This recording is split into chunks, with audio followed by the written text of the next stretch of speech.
बताइए ना, क्या हुआ है? कैसे बताऊं पुत्री, न मुझ में बताने का साहस है, न तुम में सुनने का साहस है। कैसे कहूं कि मैं तुम्हारा अपराधी हूं, मैं तुम्हारा अपराधी हूं। अपराधी? और मेरे? हाँ पुत्री, हाँ। ये आप क्या कह रहे हैं? उस काले पुत्र प्रद्युम्न ने मेरे कुंभ केतु का भी वध कर दिया है। नहीं, ये नहीं हो सकता। असंभव है ये असंभव है। ये नहीं हो सकता। सत्य तो सत्य होता है ना। ये सत्य नहीं है। देखिए, यज्ञ कुंड की अग्नि जल रही है।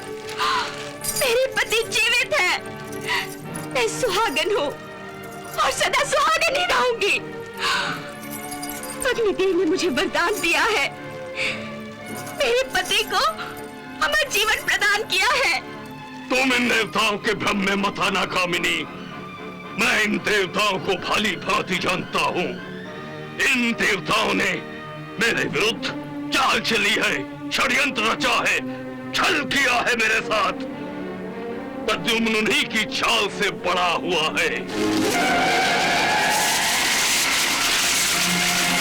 आज तक कामनी ने आसुरी वृत्ति का प्रयोग नहीं किया था, परंतु आज वो कुंभ केतु की रक्षा के लिए आसुरी प्रयोग कर रही है। देवी, प्रद्युम्न अपनी माया के प्रयोग से कामनी को चिंतित कर रहा है। उसके विश्वास को तोड़कर उसे अधिक से अधिक आसुरी प्रयोग करने पर विवश कर रहा है।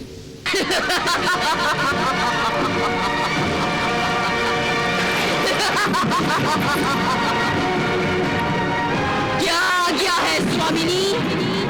कृत्या, शीघ्र जाओ और उस घमंडी प्रद्युम्न का विनाश कर दो। जो आज्ञा स्वामिनी।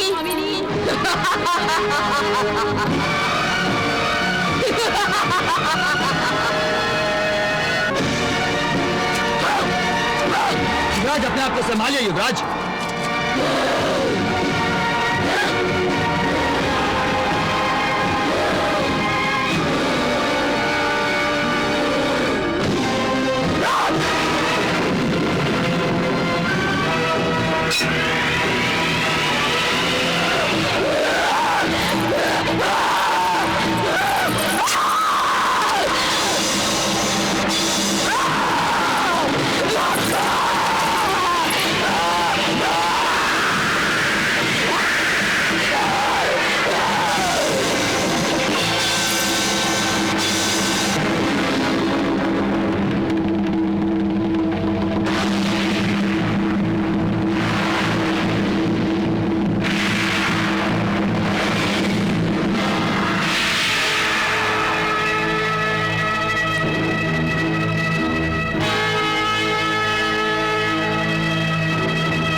प्रणाम असुरेश्वर।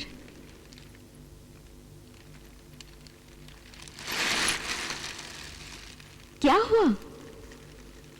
क्या बताऊं पुत्रवधू, क्या बताऊं? बताइए ना, क्या हुआ है? कैसे बताऊं पुत्री, न मुझ में बताने का साहस है, न तुम में सुनने का साहस है। कैसे कहूं कि मैं तुम्हारा अपराधी हूं, मैं तुम्हारा अपराधी हूँ। अपराधी? और मेरे? हाँ पुत्री, हाँ। ये आप क्या कह रहे हैं? उस काले पुत्र प्रद्युम्न ने मेरे कुंभ केतु का भी वध कर दिया है। नहीं, ये नहीं हो सकता। असंभव है ये असंभव है। ये नहीं हो सकता। असंभव है ये। कृष्ण और कृष्ण पुत्र के लिए कुछ भी असंभव नहीं है कामिनी, कुछ भी असंभव नहीं है।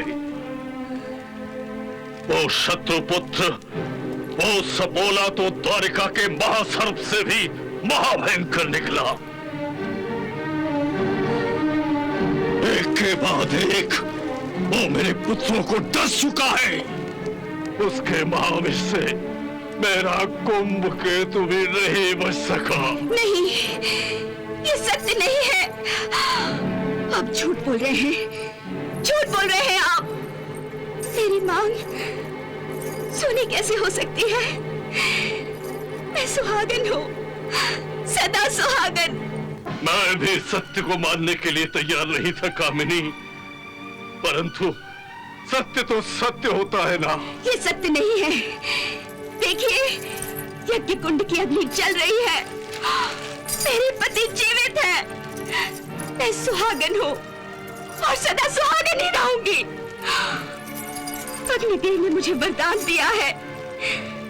मेरे पति को अमर जीवन प्रदान किया है। तुम इन देवताओं के भ्रम में मत आना कामिनी।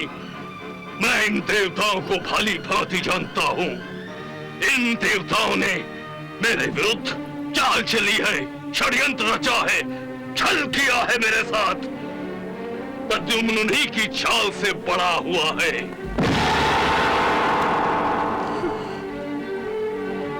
वो कल का बालक, वो सपोला आज अजगर बन गया है और मेरे पुत्रों को एक एक करके निगल गया है। मेरे ही कारण उसने तुम्हारे सुहाग को अपने मुंह का निवाला बना दिया। देवताओं का ये मेरे साथ छल है, कपट है।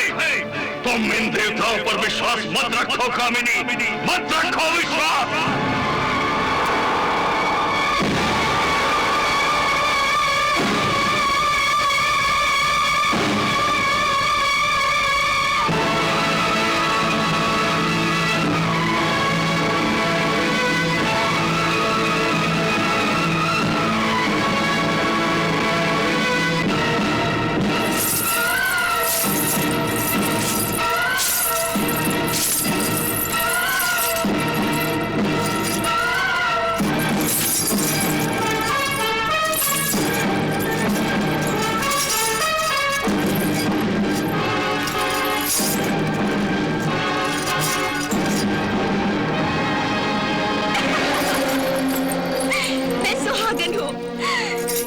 सुहागन। अग्निदेव ने मेरे पति को अमृत दिया है।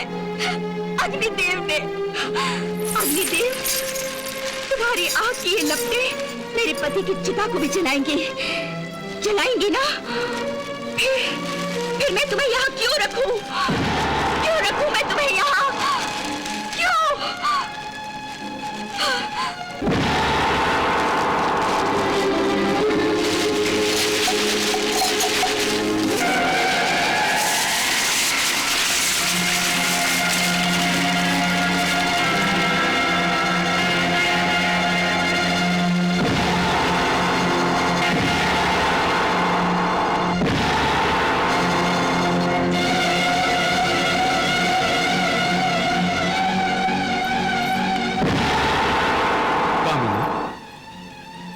तुमने क्या कर दिया?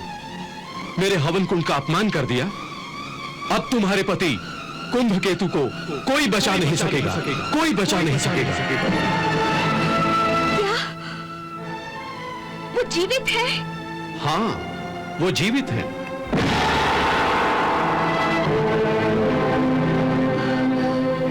तो फिर ये क्या कह रहे हैं?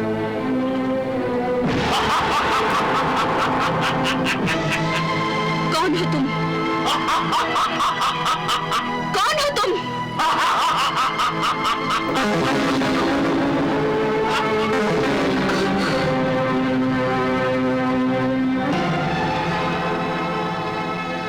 ये सब क्या है? ये सब प्रद्युम्न की माया थी।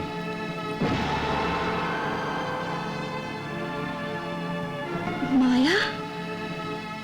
तो फिर मुझे दिखाई क्यों नहीं दी? इसलिए कि तुमने इस पवित्र यज्ञ का प्रयोग आसुरी विद्या के लिए करके इसको अपवित्र कर दिया। इसलिए कि तुम्हारी आंखों पर पर्दा पड़ गया है। कामिनी, तुमने अपना विनाश स्वयं अपने हाथों किया है। इस विनाश का पहला शिकार कुंभकेतु है। वो प्रद्युम्न के हाथों मारा जाएगा, मारा जाएगा।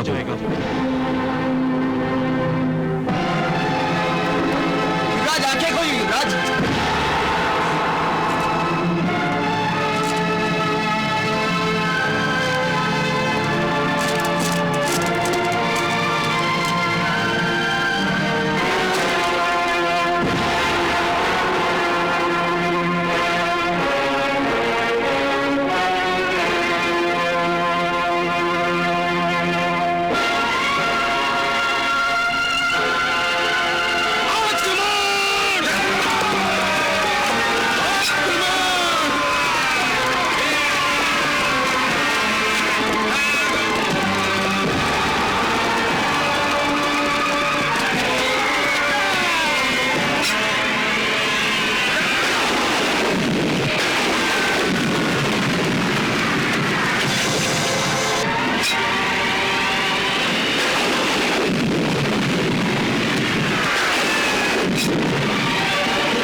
बनने की लालसा में, अपनी महत्वाकांक्षा पर आपने मेरे सारे पुत्रों की बलि दे दी। मायावती, क्यों अपने पुत्रों की हत्या का आरोप मुझ पर लगा रही हो? अपने पुत्रों की हत्या मैंने नहीं की है, शत्रुपुत्र ने की है।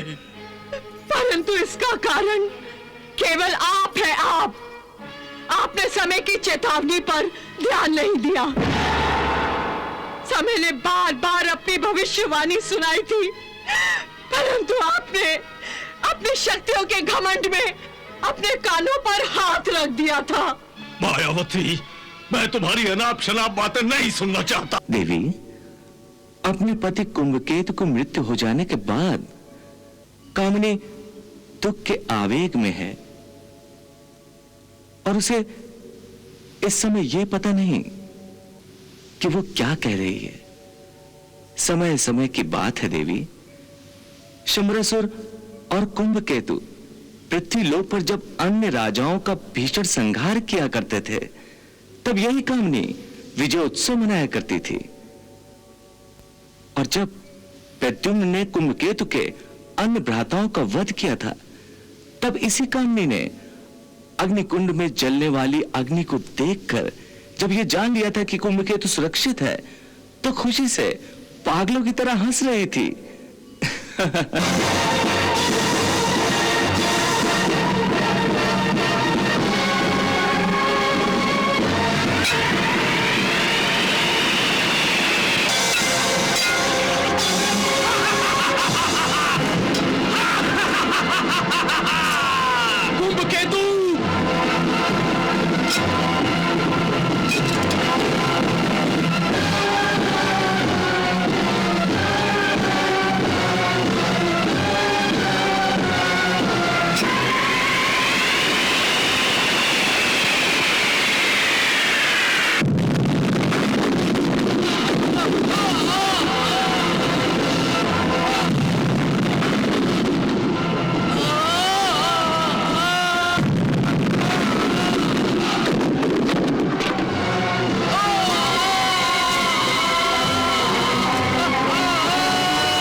मायावती, क्या हो गया है तुम्हें?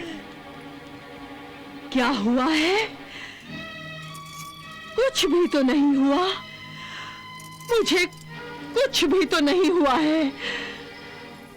आपको आश्चर्य नहीं होता स्वामी?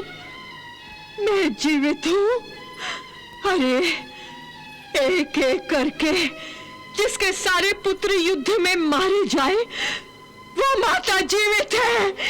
ये आश्चर्य नहीं है तो क्या है असुरेश्वर? बोलिए, क्या है? मायावती, होश में आओ। मायावती, होश में आओ। क्यों पागलों जैसी बातें कर रही हो? हाँ, मैं पागल हो गई हूँ। पागल। मैं माँ हूँ। माँ हूँ मैं।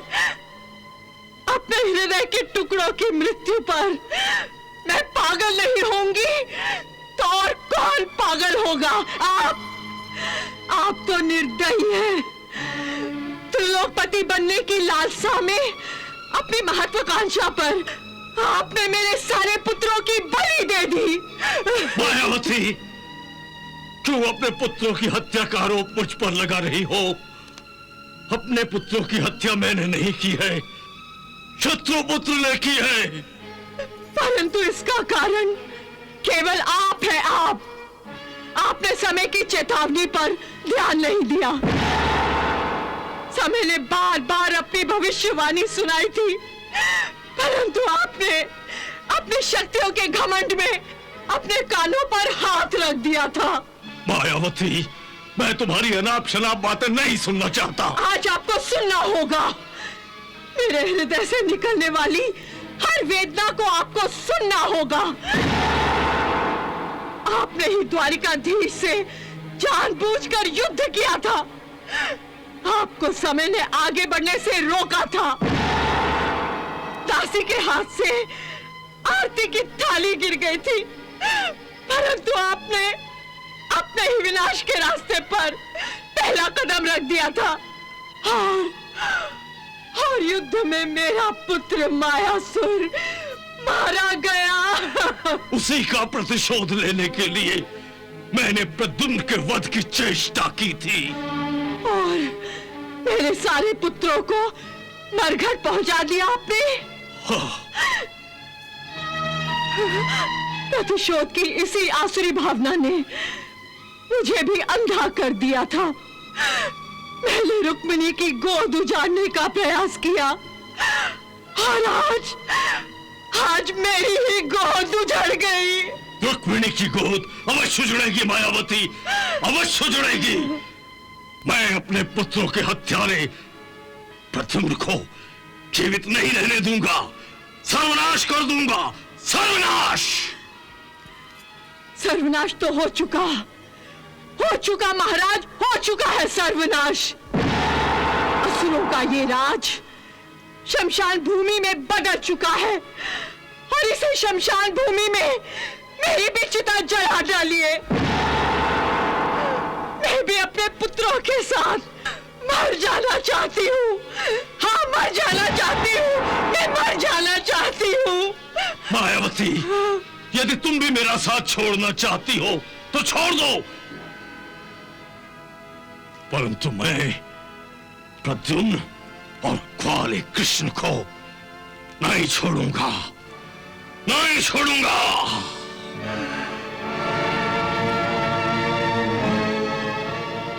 हे ग्वाले कृष्ण, मैं जानती हूं इस सब के पीछे तुम्हारी ही प्रेरणा है, तुम्हारी ही चाल है। तुम्ही ने ये संहार करवाया है।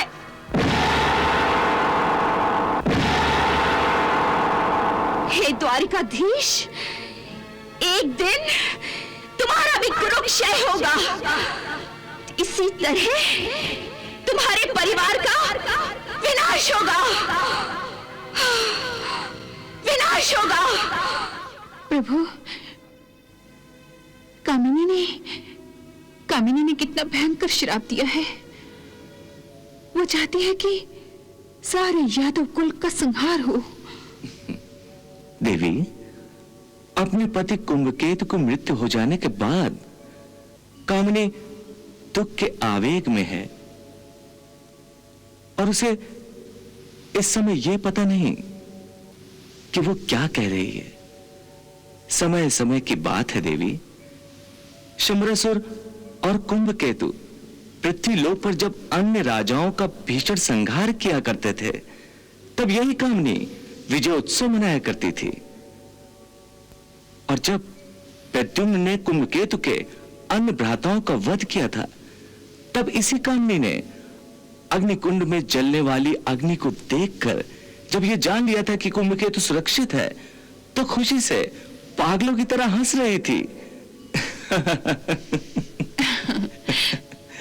उस समय भी जब मंदाकिनी ने कामिनी को चेतावनी देकर युद्ध रोकने की विनती की थी, तब इसी कामिनी ने कहा था कि अब बाण धनुष से निकल चुका है, मैं उसे कैसे रोक सकती हूं। तो फिर अब यह विलाप किस बात का? युद्ध के परिणाम भी कामिनी जानती थी देवी। युद्ध का अर्थ होता है हिंसा और विनाश। प्रभु, क्या हम ये हिंसा और विनाश को टाल नहीं सकते थे?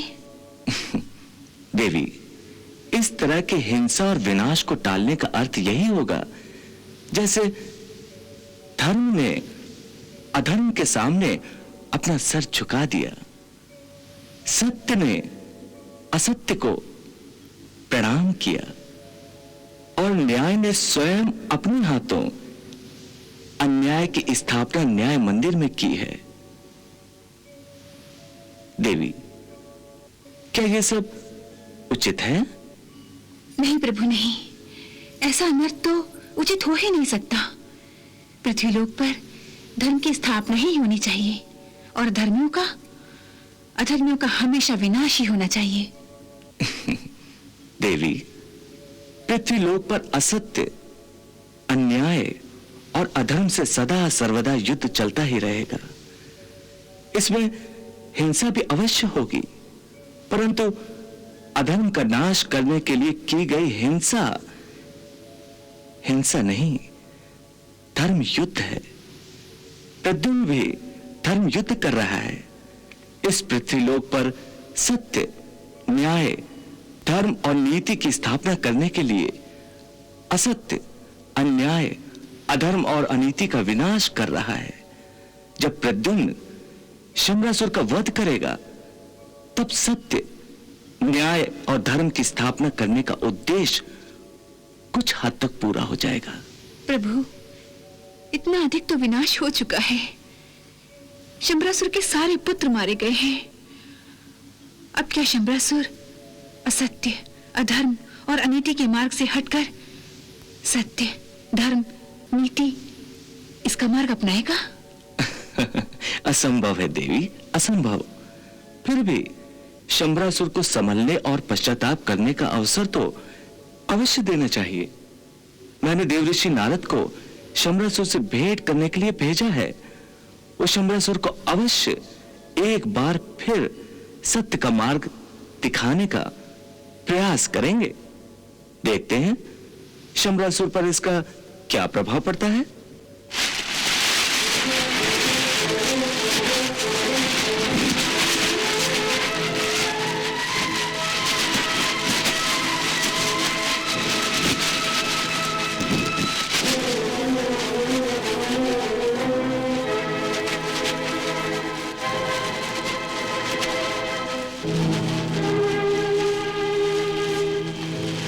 नारायण नारायण नारायण नारायण।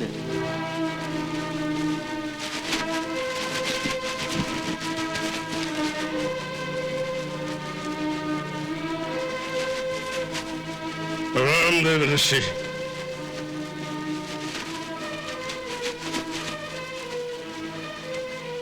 आपने मुझे आशीर्वाद नहीं दिया।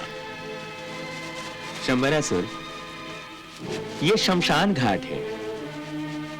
यहां यज्ञ कुंड नहीं चल रहे हैं, चिताएं जल रही हैं।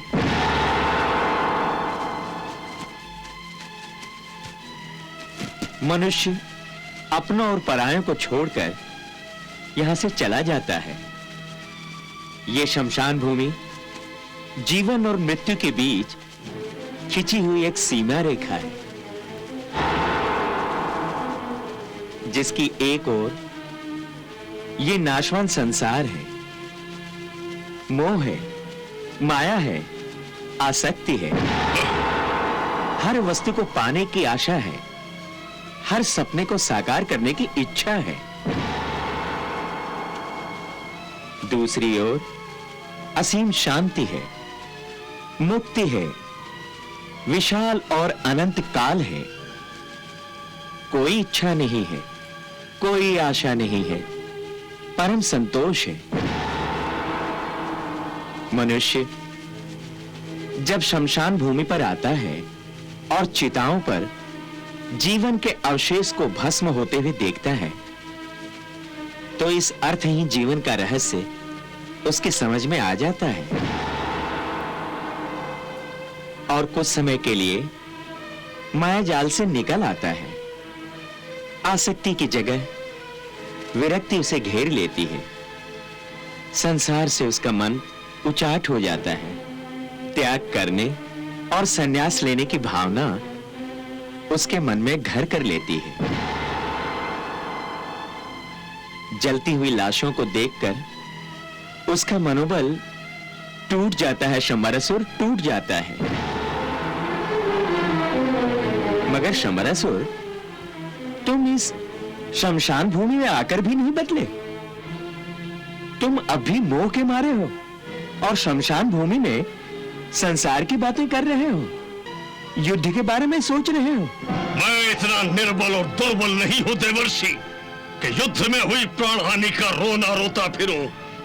पश्चाताप तो वो करते हैं जो बदला नहीं ले सकते। मैं अपने पुत्रों की मृत्यु का बदला अवश्य लूंगा, अवश्य लूंगा देवर्षि, अवश्य लूंगा। मैं प्रद्युम्न को जीवित नहीं छोड़ूंगा देवर्षि, नहीं छोड़ूंगा। शंबरासुर, न तुम स्वयं अमर हो और ना ही किसी को मृत्यु देना तुम्हारे वश में है। यदि ऐसा होता तो तुम प्रद्युम्न की हत्या तुम उस समय कर सकते थे जब वो एक छोटा सा बालक था। तुम अपनी तलवार से प्रद्युम्न को मार काट सकते थे। नहीं शंबरासुर, नहीं। विधाता की इच्छा के बिना कोई किसी को नहीं मार सकता। तुम्हारी तलवार उस समय फूलों की माला में भी बदल सकती थी। परंतु होनी को बहुत कुछ करना था जो ऐसा करने से संभव नहीं था, इसलिए तुम्हें भ्रमित किया गया। शंबरासुर, अब भी समय है। धर्म के रास्ते पर आ जाओ, अहंकार को त्याग दो और भगवान श्री कृष्ण के शरण में आ जाओ। मुक्ति, मोक्ष और भलाई का यही अंतिम मार्ग है। अर्थात वो ग्वाला अब भी मुझसे भयभीत है। इसीलिए मुझसे युद्ध करने से कतरा रहा है और आपको शांति दूत बनाकर इस शमशान भूमि में मेरे पास भेज दिया है। देवर्षि, शंबरासुर कृष्ण की शरण में कदापि नहीं जाएगा, कदापि नहीं। जाइए मुनिवर, जाइए। उस ग्वाले से जाकर कहिए शंबरासुर प्रद्युम्न का वध करके द्वारिका की ओर बढ़ेगा। वो ग्वाला मुझे अपनी शरण में बुला रहा है, परंतु मैं उसे मृत्यु की शरण में पहुंचा दूंगा। अवश्य पहुंचा दूंगा मुनिवर, अवश्य पहुंचा दूंगा।